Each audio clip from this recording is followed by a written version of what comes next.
sent me a video of Brigitte Macron, Macron's wife, face slapping him.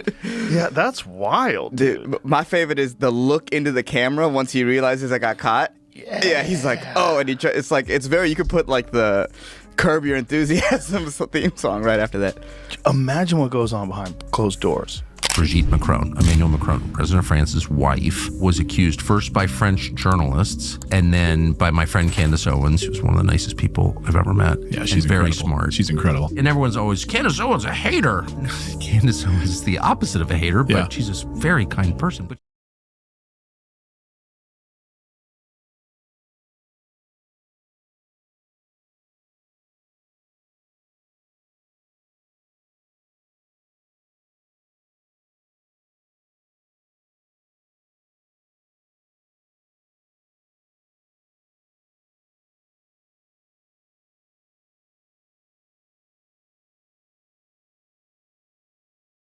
You ever see her sit down? I haven't seen her sit. She sits down like a dude. You know how dudes sit down? Sure. Watch this. Watch how she sits down. Bro, Macron's married to a man. What you have is a couple that is willfully getting away with, at best, like molestation, sexual perversion, he runs deviance, the country. and he runs the country. This is not some random guy. Yeah. And that's not in dispute. No, that's not. It was in dispute because they tried to at first say that he was 17. Now she's saying 15. The truth is, Emmanuel Macron was 14. I'll just go with 15 and say that's wrong. Yeah, right? Like, do we even need to? And Well, I mean, 15, I mean, that's a whole different thing. What if I told you that Patrick Bet David just turned Barack Obama into his personal punching bag, not with fists, but with words so sharp they could slice through bulletproof glass? This isn't politics as usual. This is a full-blown roast session disguised as hard-hitting commentary, and it's got everyone clutching their pearls. How did a businessman step into the ring and leave a two-term president wobbling? Stick around, because this meltdown is way too wild to miss. Comes out and she's like, I will wager my professional credibility on the claim that Macron's wife is actually a man. And I was like,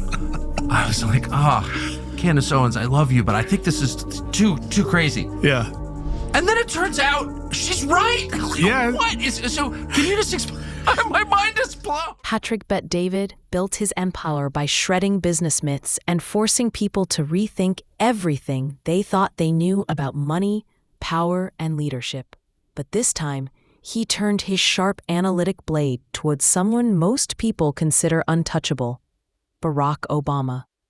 The result?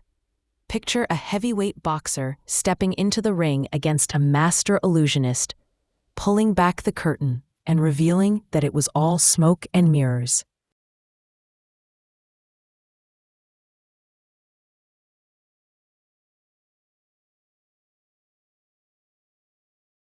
If someone's bitch slapping you on a private jet, like, what is that?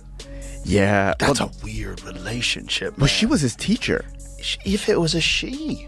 Oh, yeah, there's a whole, like... There's a whole thing. Bro, Bro, Candace Owens did like 5 hours on it. well, that's a little bit crazy. But yeah, she's the wrong dog to go after you. Like, Right. Obama's carefully polished image didn't just take a scratch. It took a full-on wrecking ball hit. For over a decade, he carried the aura of politics' golden boy, the one who could do no wrong. The smooth speeches, the charismatic smile, the movie star presence, it all played like the origin story of a Marvel superhero. But Patrick's takedown reminded everyone that even superheroes have weaknesses. That's happening right now is this massive protest in France. Massive protest in France. 9 million people on the street. Literally up This is in about the arms. Social Security change? Yes. Yeah. Macron in France takes his fucking $80,000 watch off under the table while he's talking to people about tightening up and about how,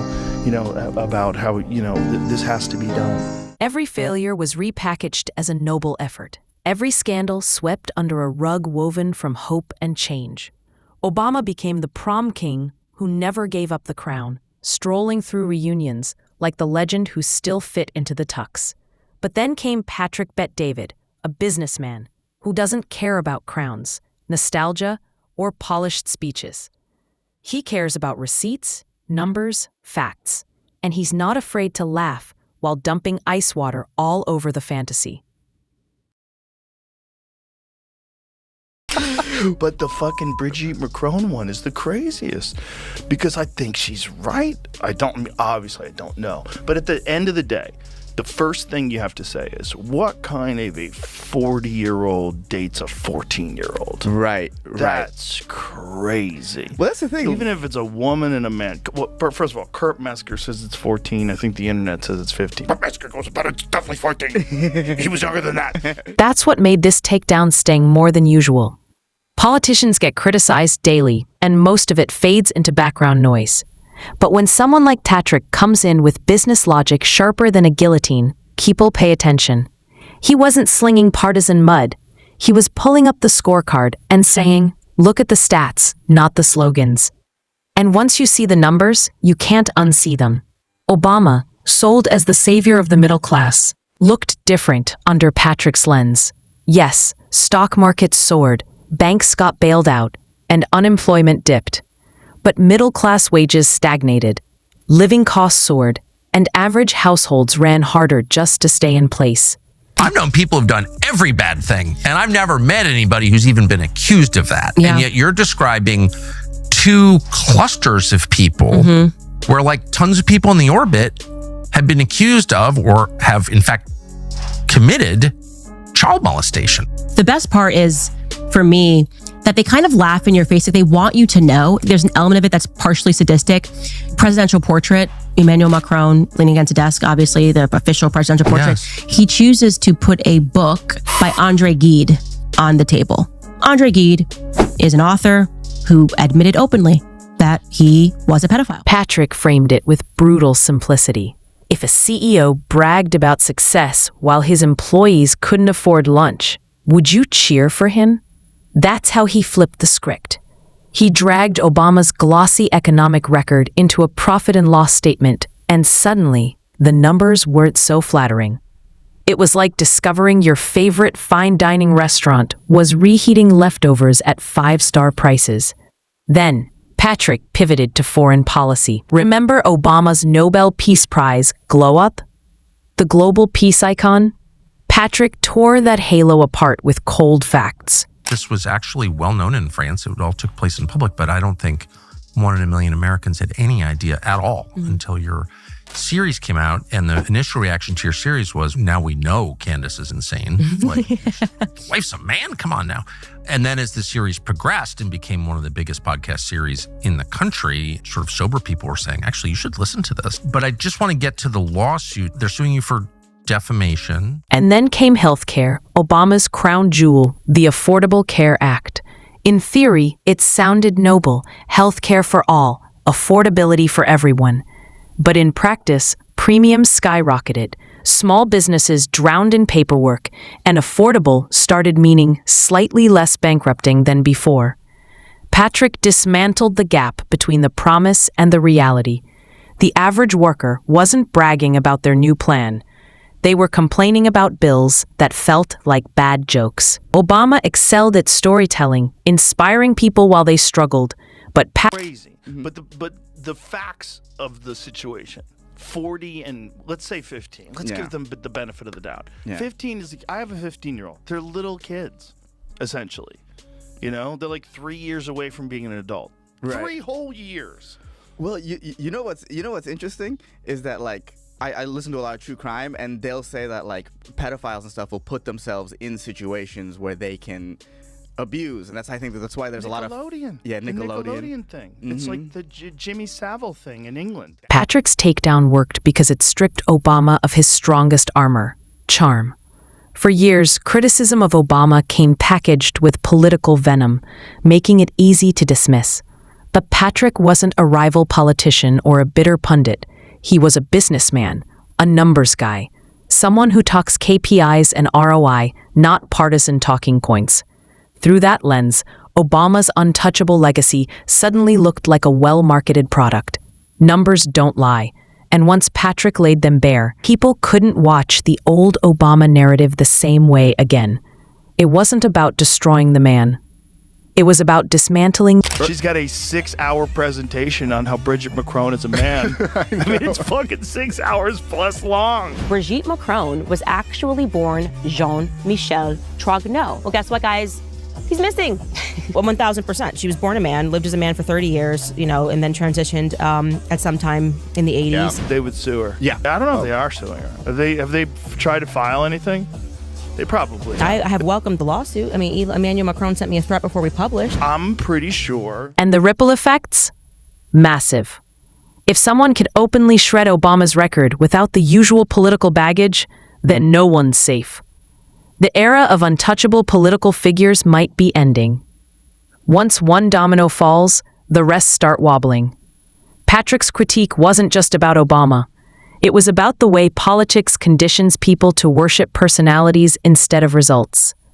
Strip away the charisma, Netflix deals, and photo ops, and the question becomes simple. Did life actually get better under your leadership? If the answer is no, This only made the series go viral. Now it's going viral in Asia. They're not even on YouTube, so I don't know how they're watching it. In China, now people are going, okay, something must be true.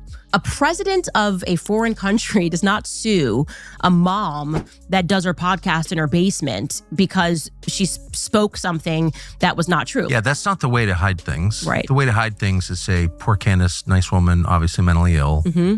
That's the way to do it, and sophisticated liars do that. Right. So it is interesting. this was the ultimate unmasking. Obama went from superhero to human in the span of a few bullet points. And once you see the cape is just a costume, it's hard to clap the same way again. Nostalgia will keep some fans defending him forever, but Patrick shifted the conversation. The glow isn't untouchable anymore. Maybe Obama wasn't a political savior, but a skilled marketer selling a dream. And maybe Patrick just sold the world a new product, reality. By exposing the receipts, Patrick didn't just take down Obama. He exposed the entire playbook politicians used to distract the public while hoping nobody Because she's hitting all the fucking third rails that no one wants to touch. She's got a 6-hour presentation on how Brigitte Macron is a man. I mean, it's fucking 6 hours plus long. I don't know if she's even kind of right about that. I think she's right. But she's got a lot of shit to say on it. Bro, she would be getting sued right now instead of they're trying to bribe her.